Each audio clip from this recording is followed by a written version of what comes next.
BMW's N55 engine is a step up from the N54 in regards to reliability, but it has its quirks. So today we're going to talk about how to bulletproof your N55.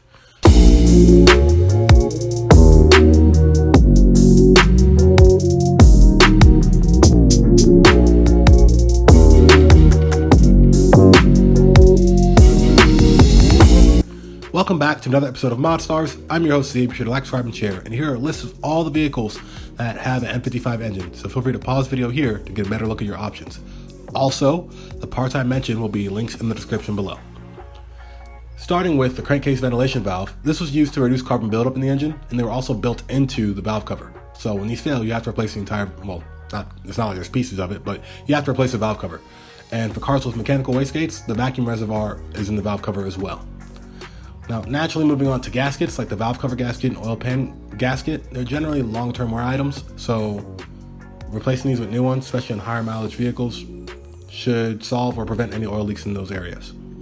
Now, speaking of oil leaks, the oil filter housing gasket and oil cooler thermostat seal should be replaced at the same time, especially when leaks begin in the oil filter housing, to prevent belt damage, which, long story short, could get eaten by the engine.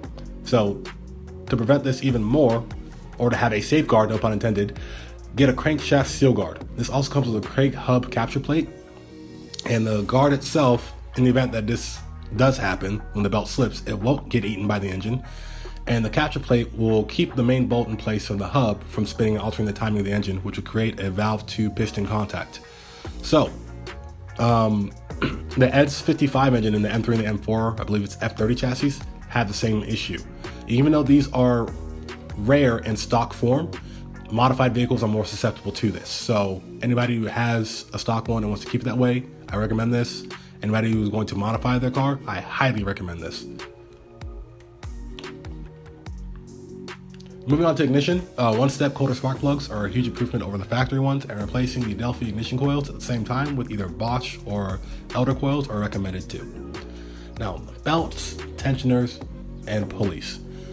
Even if these are in good condition, if you have to replace one, replace them all at the same time. And this is just to know the maintenance schedule of all these parts and to keep them as consistent as possible. So it might seem like inconvenience at first, but in the long run, it's not. Now, pumps. Around 75 to 85,000 miles, the water pump control module inside the water pump could fail due to a CAN bus issue. And one would simply have to replace the water pump and the thermostat at the same time to correct this. Now, for anybody that has an early model N55 engine, the high pressure fuel pump can fail for the same reason the N54 video, because it's the exact same pump. However, most N55 engines have a more reliable tap design, and it's more affordable as well. So even though it's not a common failure, if you have an N55 that came out early on, just get an updated N55 fuel pump and you should be good to go.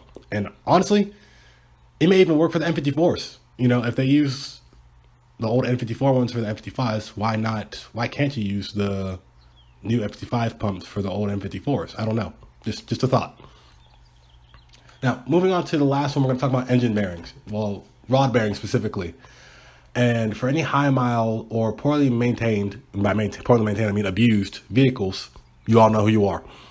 It's good to check the rod bearings and replace them if needed. If the previous owner, again, didn't have a good or consistent maintenance history of the car, as most young drivers don't, they just mod them and drive the heck out of them, it might be good to just have this inspected. It'll cost less than having the entire engine replaced. So regardless of the result, it'll cost you less than a new engine or a new car. So if you need new rod bearings, here they are. They're actually not that expensive, and yeah, you're good to go. And that's it.